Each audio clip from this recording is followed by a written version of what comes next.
Aux confins de la Dordogne et de la Gironde, le château se remarque par deux types d'armoiries sur sa façade. Ce qui les lie, la lettre M. À tout seigneur, tout honneur, petite devinette, une patte de lion, une devise, que sais-je, nous parlons de Michel Eyquem de Montaigne.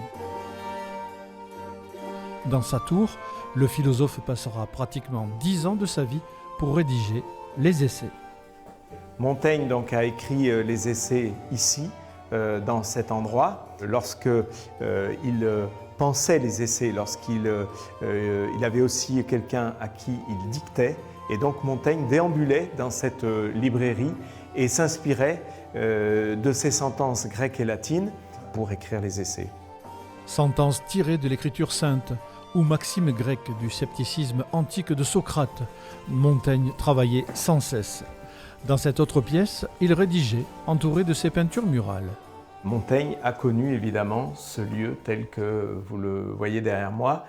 Ce qui est aussi assez émouvant, c'est qu'on a ici, au coin de cette porte, des restes justement de ces peintures avec une grappe de raisin, avec la feuille.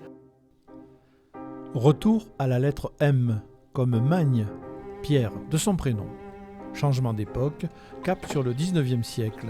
La maison forte de Montaigne devient château, volonté d'un avocat périgourdin, ministre de Napoléon III.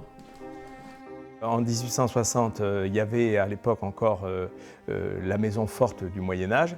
Et donc Pierre Magne l'a fait complètement transformer dans le style Napoléon III de l'époque, avec des toitures ardoises notamment, et l'élévation de tours, voilà, pour montrer aussi la puissance du lieu et la splendeur retrouvée. Après Montaigne, en sa tour en 1592, Pierre Magne décède en ce lieu en 1879. 6 ans plus tard, un incendie détruit l'édifice. Les héritiers financeront sa remise en état.